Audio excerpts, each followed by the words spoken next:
로마서 3장 1절부터 8절까지의 말씀을 봉독합니다. 그런즉 유대인의 나음이 무엇이며 할례의 유익이 무엇이냐? 범사에 많으니 우선은 그들이 하나님의 말씀을 맡았음이니라. 어떤 자들이 믿지 아니하였으면 어찌하리요? 그 믿지 아니함이 하나님의 믿으심을 패하겠느냐?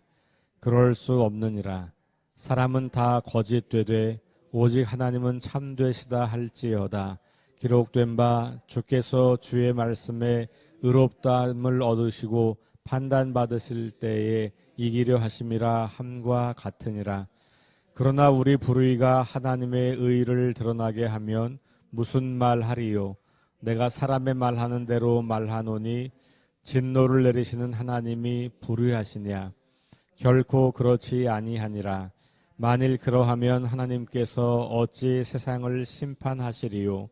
그러나 나의 거짓말로 하나님의 참되심이 더 풍성하여 그의 영광이 되었다면 어찌 내가 죄인처럼 심판을 받으리요?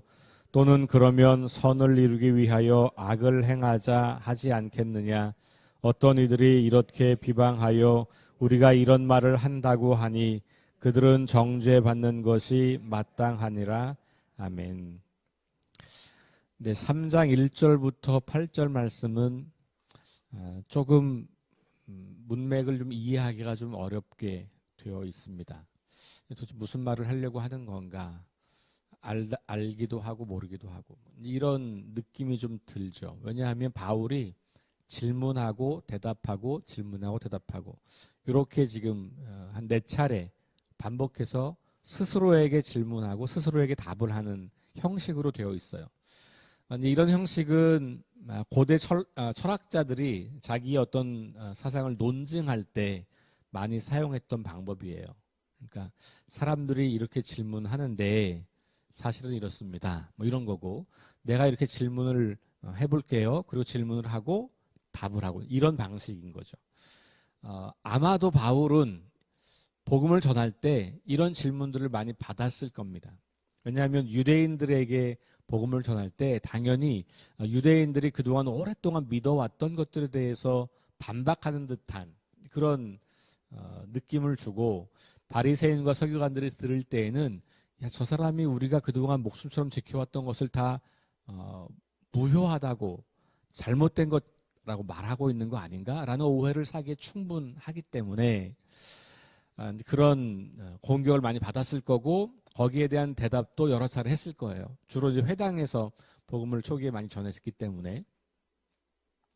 그리고 아마도 바울의 내적인 상황에서도 회심하기 전에 본인이 바리새인으로서 이 그리스도인들을 박해할 때 생각했던 그 생각과 예수님을 만나고 회심한 이후에 그가 예수님을 통해서 다시 구약 성경을 읽으면서 깨닫게 되는 것 사이에 충돌이 있었을 테죠. 그러니까 이거는 순전히 상상으로 질문을 한다기보다는 바울 자신이 오랫동안 고민해왔고 질문해왔던 것들 그리고 동료 유대인들이 끊임없이 질문을 제기하면서 자신을 공격해왔던 것들 거기에 대한 자신의 여러 가지 경험과 또 성경을 다시 읽는 그 자신의 성경 읽는 눈과 이런 걸 통해서 충분하게 다루어 왔던 것들일 것이다. 그리고 로마서를 쓰면서는 한 번도 만나보지 못한 그들이지만 그들에게 그런 내용들을 좀 논증을 하고 있는 거죠. 그러니까 복음을 전할 때 쭉 전하고 믿어 이렇게 말하는 게 아니고 복음을 전하면서 혹시 이런 거 궁금하지 않아요? 이런 질문이 들지 않아요? 그런 건 이렇게 대답할 수 있을 것 같아요. 친절한 모드로 가면 이런 모드고 꼭 친절하지 않는 모드로 할지라도 예상되는 질문 혹은 본인이 예전에 가졌던 질문 혹은 그렇게 받았던 질문들을 가지고 자기 자신이 질문하고 답하고 하는 형식을 가지고 요 단락을 쓰고 있어요. 그러다 보니까 첫째, 둘째, 셋째 이렇게 말하고 있지 않아서 자기 혼자 계속 말을 하다 보니까 우리한테 좀 선명하게 그것이 드러나지는 않는 것처럼 보이고 이게 몇 가지인가 뭐 그 말이 그 말 아닌가 뭐 이렇게 좀 느껴질 수 있는 부분이 좀 있긴 합니다. 자, 3장 1절에 이렇게 시작해요. 그런즉 유대인의 나음이 무엇이며 할례의 유익이 무엇이냐. 사실 이 질문이 가장 큰 질문이에요. 왜냐하면 방금 우리가 3장 2장 17절부터 29절 사이 혹은 더 거슬러 올라가면 2장 1절부터 2장 29절 2장 전체에서 유대인들도 이방인들과 별 차이가 없다라는 이야기를 한 거거든요. 너희가 할례를 받았다고 주장하지만 율법을 알고 있고 율법을 가지고 있다고 주장하지만 그것이 너희가 하나님으로부터 심판을 면할 수 있는 특권은 아니야. 이런 이야기를 계속 하는 거잖아요. 이방인들이 심판받는 것 못지않게 너희들도 심판을 받을 수 있어. 왜? 너희가 율법을 알고 있다고 하지만 그대로 행하지 않잖아. 그러니 너희의 할례가 율법을 행하지 않는다면 무할례가 되는 건데, 그러니 이방인이나 너희나 별 차이가 없이 하나님의 심판과 진노 아래 놓여 있거든 이라고 하는 이야기를 한 거니까 유대인들이 들으면, 아니 그러면 우리가 수천 년 동안 철석같이 믿어왔던 하나님 백성, 우리 율법을 가지고 있고 할례를 받았고 그래서 우리는 하나님의 백성이 되었는데 하나님은 절대로 우리를 버리지 않는다고 했고 우리를 선택하셨다고 했고 그랬는데 그럼 그거 뭐냐? 유대인은 나은 게 하나도 없고 할례가 우리를 보호해주지 못하는 거냐? 이렇게 질문을 하겠죠. 거기에 대해서 바울은 범사에 많다 이렇게 대답을 해요. 그러니까 유대인이고 할례를 받았고 율법을 알고 있다고 해서 심판을 당하는 것을 면제하진 못하겠지만 그러나 유익한 것은 있다. 그러니까 안전을 보장해 주는 건 아니지만 좋은 것이 있다 이렇게 이야기를 해주는 거죠.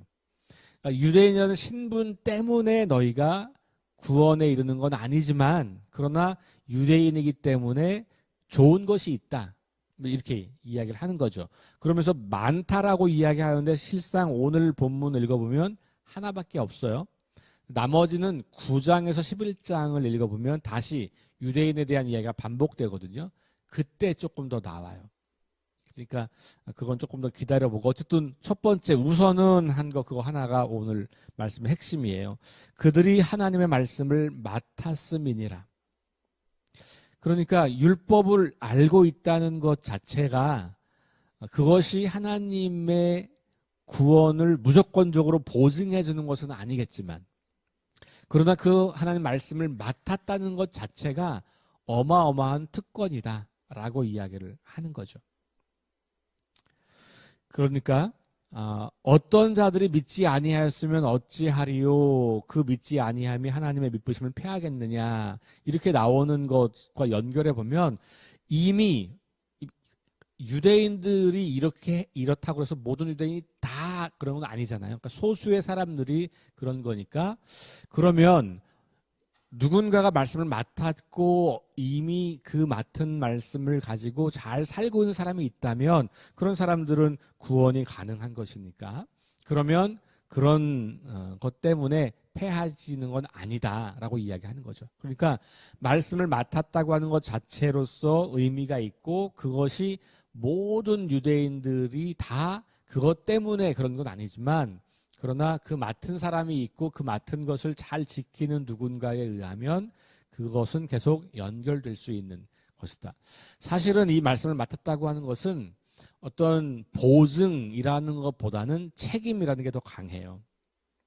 예를 들면 제가 여러분들에게 뭘 맡기잖아요.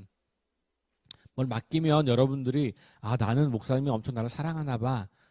나를 이 목사님이 절대로 나를 버리지 않을 것 같아. 이런 확신도 있을 수 있겠지만 더 중요한 거는 그 말씀을 잘 가지고 그 맡긴 것을 잘 가지고 있는 그 책임감이 굉장히 큰 거거든요. 그 책임감이 뭐냐 하면 그만큼 중요한 존재이기 때문에 그걸 맡기는 거란 말이에요.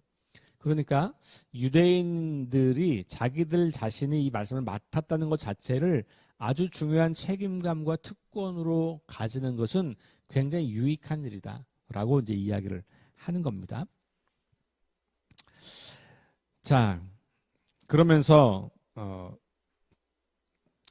말씀을 받아서 가지고 있다는 것, 이것이 단순히 계명이나 약속 몇 가지라기보다는 구약 성경 전체를 말한다고 볼 수 있을 것 같아요.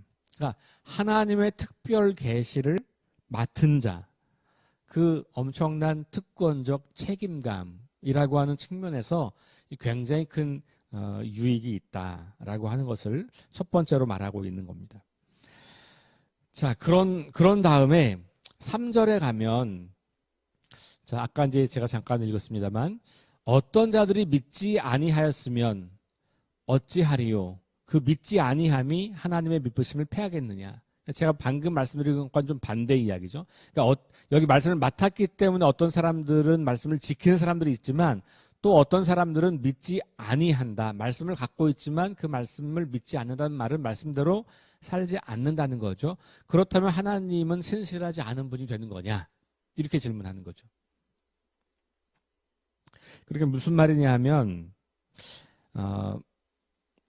하나님의 신실한 약속을 맡은 사람들이 믿음으로 그것에 반응하지 않았기 때문에 하나님은 신실하신 분이 안 되는 거냐? 그러니까 하나님이 말씀을 맡았고 그 말씀을 안 지키니까 그럼 그 사람들을 심판한다면 하나님이 약속하신 거랑은 다르지 않냐? 이렇게 질문을 하는 거예요. 그럴 수 있겠죠? 그런 질문을 할 수 있겠죠? 그들의 믿음 없음이 하나님의 믿을 만함, 신실함을 무효로 만드는 거 아니냐라고 질문을 하는 사람들 앞에 대답을 합니다. 아니다. 결코 아니다. 그럴 리가 없다. 굉장히 강하게 부정해요. 4절. 그럴 수 없느니라. 이게 절대로 그럴 수 없다라는 강한 부정이에요. 그러면서 하는 말이 사람은 거짓되지만 하나님은 참되시다. 그러니까 하나님이 약속하셨다면 하나님은 그것을 반드시 지키시는 분인데 그러니까 절대로 그 무효가 되지 않는다. 그러니까 소수의 사람들이 그렇게 하나님 말씀을 맡았지만 그 말씀으로 살지 않는다고 해서 그들을 심판하는 것이 약속을 폐기하는 거냐? 그거 아니다. 그런 이야기를 합니다. 그러면서 여기 시편에 있는 말씀을 인용을 하는데요. 주께서 주의 말씀에 의롭다함을 얻으시고 판단받으실 때에 이기려 하심이라 라고 하는 말씀은 결국 주님이 의롭다 라고 하는 거예요. 주님이 의롭다. 그런 판단을 받으실 때 이긴다는 말은 주님이 의로운 분이다 라고 하는 것을 말하는 거죠. 자, 그러면서 다시 또 5절에 가면 또 이렇게 질문을 하는 장면이 나오죠. 그러면 우리 불의가 하나님의 의를 드러내게 하면 무슨 말을 하겠느냐? 다시 말하면 우리가 불의해서 하나님의 의로우심이 더 잘 나타난다면 그거 부당하지 않은 거냐? 하나님이 그러면 의로운 분이 아니지 않은 거냐? 이런 얘기하는 거예요. 그러니까 이제 논의가 이렇게 약간 좀 점핑하는 부분이 있어서 이게 잘 선뜻 우리한테 잘 안 들어오는데 이런 거예요. 자, 약속을 지키는 그러니까 패하는 사람들을 심판하시는 건 신실하시지 않은 게 아니냐. 그러니까 아니다. 하나님 신실한 분이다 이렇게 대답을 하니까 아니 봐라. 우리의 불의 때문에 하나님이 심판하신다면 하나님이 공의로운 분이라고 하는 건데 근데 우리가 불의한 것 때문에 하나님의 의의가 나타났다면 그러면 그 불의를 심판하면 안 되는 거 아니냐 이런 얘기예요.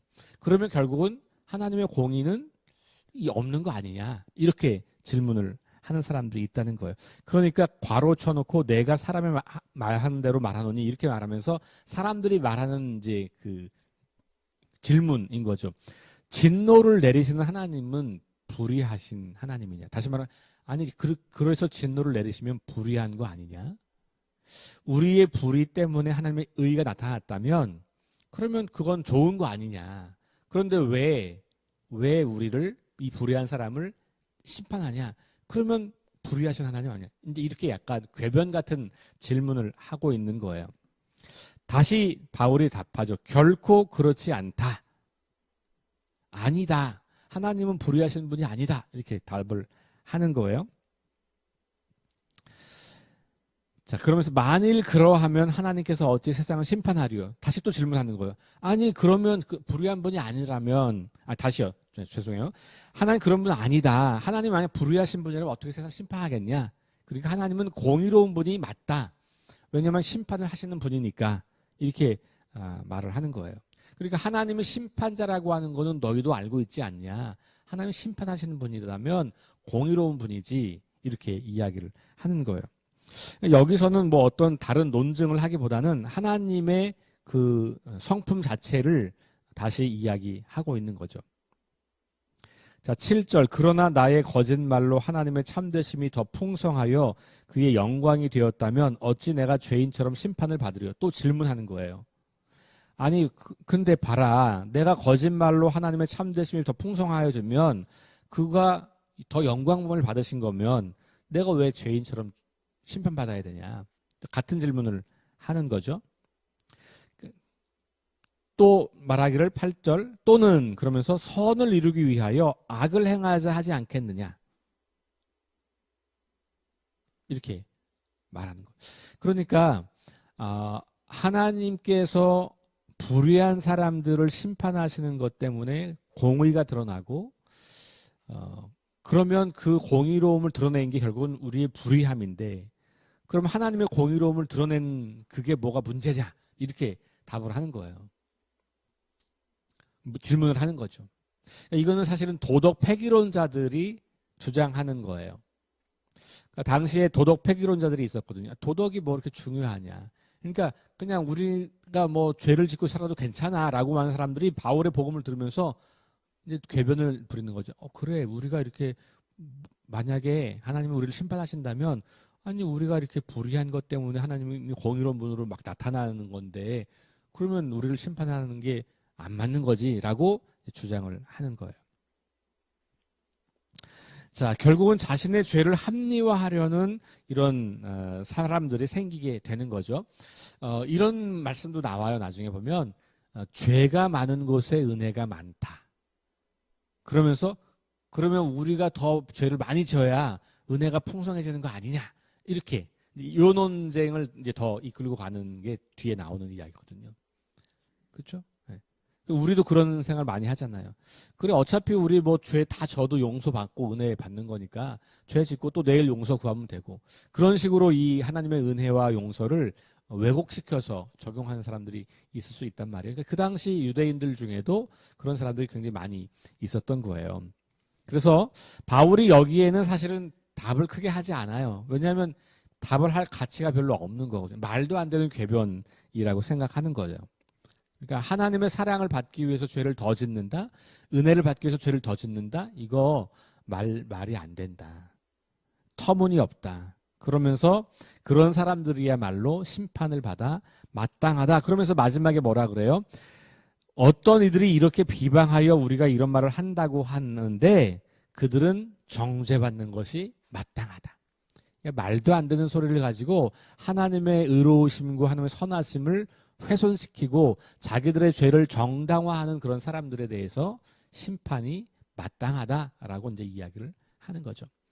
그러니까 바울은 어쨌든 자기가 전하는 복음 때문에 사람들이 갖게 되는 질문에 대해서 다시 생각해보고 그 질문에 대한 답을 내려보려고 애를 쓰고 있는 거죠. 그리고 그런 질문들이 말이 안 되는 것이지만 일단은 받아서 그런 것을 이렇게 질문을 제기하고 있지만 잘 생각해봐라. 하나님의 공의로우심과 우리의 불의가 어떻게 그러면 그것이 동시에 있을 수 있겠냐라고 말하면서 하나님의 정죄를 받을 수밖에 없는 그렇게 궤변을 늘어놓는다면 이렇게 이야기를 하고 있고 이제 내일 보게 될 9절부터 20절 사이의 말씀으로 넘어가게 되면서 모든 사람은 다 죄 아래 있다는 논증을 다시 합니다. 이거는 1장 18절부터 3장 20절까지가 그 이제 이야기의 큰 맥락이고 우리가 지금 1장 18절 이후부터는 1장의 전체는 이방인들을 향해서 2장 전체는 유대인들을 향해서 그리고 3장에 넘어오면서 다시 그러면 유대인들의 나음이 없냐? 이런 질문들에 대한 답을 하면서 없다. 유익한 게 있지만 그러나 그렇다고 하나님의 심판을 무효할 수는 없는 거고 너희의 불의함을 가지고 하나님의 심판을 막으려고 하는 거 맞지 않다라는 이야기를 하면서 다시 3장 9절로 넘어가면 이제 본격적으로 모든 사람이 다 죄 아래 있다는 이야기를 다시 반복하면서 결국은 3장 1장 18절부터 3장 20절 사이를 이제 종결하는 게 내일 나오게 돼요. 이 본문은 우리가 지난 주일날 제가 21절부터 다루긴 했지만 이 앞부분 전체에 대한 요약을 해드린 것을 다시 좀 기억하시면서 보시면 될 것 같습니다. 자, 오늘 말씀을 좀 읽으면서 우리가 복음을 전할 때 우리의 태도는 그냥 무조건 믿으라고 하기보다는 그 사람들이 갖고 있는 질문에 대해서 충분하게 또 정직하게 다루어야 할 필요성을 우리는 좀 느껴요. 이런 거를 좀 변증이라고 해요. 변증. 그러니까 사람들이 우리에게 궁금한 게 있을 거 아니에요. 우리가 복음을 전하면 야, 근데 그런 건 어떻게 되는 거야? 야, 근데 좀 말이 안 되는 거 아니야? 야, 이건 이런 거 아니겠어? 야, 너 그렇게 말하는데 그거 좀 틀린 것 같은데? 이런 건 어때? 이렇게 질문할 수 있잖아요. 우리 교회가 너무나 오랫동안 질문을 차단했어요. 그리고 무조건 믿으라고 했어요. 근데 그렇게 하니까 병이 들죠. 그리고 그렇게 하니까 마치 그렇게 말하는 사람들, 질문을 안 받고 무조건 믿으라고 하는 사람들, 막 호통치고 혼내는 사람들이 권위가 있어 보이고 마치 그런 사람을 맹종하고 그러니까 이상한 이단과 사이비가 나오고 건강한 교회라고 하는 교회 안에서도 그런 교회들이 이상하게 잘 되죠. 그죠? 그리고 우리는 자꾸 그런 곳에 가고 싶어 해요. 분명한 답을 주는 곳에. 확신을 주는 곳에. 무조건 믿으라고 하는 곳이 권위가 있고 뭔가 있는 것처럼 착각하는 것이죠. 여러분, 사람들이 질문할 수 있는 것은 하나님이 주신 선물이에요. 생각하는 거 하나님이 주신 선물이에요. 의심하는 거 하나님이 우리에게 허용하시는 거예요. 그러니까 당연히 복음을 처음 들을 때 납득되지 않고 이해되지 않는 사람들이 있을 수 있어요. 무조건 믿으라고 하지 마세요. 여러분들이 그들에게 복음을 잘 설명하고 그들의 질문에 답을 하려고 여러분도 공부하고 또 고민하고 기도하고 그렇게 하면서 여러분도 성장하는 거지 무조건 믿으라고 하고 나도 무조건 믿으면 성장이 없어요. 그래서 스스로 질문하고 공부해보고 또 답을 내보고 계속해서 그런 과정을 겪어가면서 우리는 무한하신 하나님을 알아가는 거죠. 여러분 진리가 우리보다 크지 않겠습니까? 내가 그 진리를 다 할 수 있다면 그렇죠? 하나님을 다 할 수 있다면 다 몰라요. 그러니까 하나님 우리에게 성경을 주신 거고 이 성경을 통해서 하나님을 알아가도록 하는 거잖아요. 그러니까 우리가 사람들에게 복음을 전할 때에도 겸손해야 되는 거예요. 마치 내가 다 아는 것처럼 나는 진리를 독점한 것처럼 그럴수록 오늘날 현대 사람들에게는 그것이 가짜처럼 보이죠. 그래서 진짜를 가지고 있으면서도 가짜처럼 보이게 하는 이 신비한 능력. 그렇죠? 진짜를 가지고 있는데 이걸 가짜처럼 보이게 하는 신비한 능력이 우리한테 있어요. 그래서 잘 생각해 보시고 바울이 이렇게 치열하게 반대하는 것들에 대해서도 다시 설명하려고 애를 써보는 것처럼 우리들도 그렇게 우리가 믿고 있는 바를 잘 설명하려고 애를 써보고 그 사람과 진실한 대화를 나누고 내가 답이 막히면 그건 내가 조금 더 생각해보고 공부해보고 알려줄게 이렇게 답을 해야지 그게 정직하게 우리가 복음을 전하는 것이고 우리 베드로전서 3장 15절 16절 우리 다루었을 때 말했던 것처럼 누군가 우리에게 질문하는 사람들이 있으면 그 질문에 대해서 우리가 답을 할 때 두렵고 떨리는 마음으로 하고 그죠? 그 다음에 온유한 마음으로 하고 두려운 마음, 온유한 마음 그리고 선한 양심을 가지고 하라 그랬잖아요. 선한 양심은 정직한 내 자신 모르면 모른다고 말하는 거고 그건 나도 잘 이해는 안 되는 것 같아 라고 말을 해야지 내가 다 믿는다고 다 아는 것처럼 말하면 안 된다. 자, 오늘 말씀을 다시 기억하시면서 어쨌든 복음을 전하는 태도를 한번 좀 우리가 생각해 보시고 질문에 대해서 답을 해 주려고 준비하고 공부하고 그런 과정에서 우리가 더 성장하고 우리의 논리가 더 분명해지고 더 확실해진다라는 것을 기억하면서 바울에게서 오늘은 그런 태도를 좀 배워보면 좋을 것 같습니다. 함께 기도하겠습니다. 하나님 감사합니다. 바울이 유대인들이 질문할 법한 내용들을 스스로 질문을 제기하고 거기에 대한 답을 내리면서 하나님의 진노하심이 정당하고 하나님의 공의로우심이 훼손되지 않고 하나님의 언약은 파기되지 않는다는 것을 말하고 있음을 보았습니다. 하나님, 바울이 사람들이 하는 질문을 차단시키고 무조건 믿으라고 하지 않고 그것에 대해서 할 수 있는 만큼 최선을 다하여 설명해주고 그들을 납득시키려고 했던 그 태도를 바라봅니다. 오늘 우리가 복음을 증거할 때 좋으니까 무조건 믿어 이렇게 말하는 것이 아니라 무엇이 좋은지, 왜 좋은지, 그리고 그 진리가 과연 어떤 것인지 사람들이 질문하고 궁금해할 때 그것들을 납득시킬 수 있도록 우리도 더 고민하고 공부하고 그리고 더 배우고 더 하나님 말씀 앞에 겸손히 엎드려서 우리의 성장을 추구할 때 우리 주변에 있는 사람들에게 우리가 조금 더 복음을 잘 전할 수 있게 됨을 기억해 봅니다. 하나님, 우리가 겸손하게 선한 양심을 가지고 정직하고 진정성 있게 복음을 나눌 수 있도록 우리를 도와주옵소서. 예수님 이름으로 기도합니다. 아멘. 우리 네 가지 기도 제목 가지고 함께 기도합니다. 성령의 능력으로 하나님 나라를 증언하고 살아내게 하소서. 하나님 말씀이 기준이 되게 하소서. 질병과 연약함으로 고통당하는 사람들을 치유하여 주소서. 전쟁과 자연재해와 가난과 억압으로 고통당하는 지구촌 이웃들에게 은혜를 베푸소서. 혹시 한 가지 더 여러분들 추가해드리면 복음을 여러분들이 전하려고 한 사람이 있다면 그 사람을 생각하시면서 기도하시면 좋겠고, 그 사람에게 내가 복음을 전할 때 하나님 지혜를 주시고 또 할 말을 깨닫게 해주시고 또 모르면 모른다고 말할 수 있는 정직함과 진정성도 주시고 좋은 관계를 잘 맺으면서 복음의 이야기를 나눌 수 있도록 함께 해주세요 라고 하나 더 붙여서 기도하겠습니다. 기도합시다.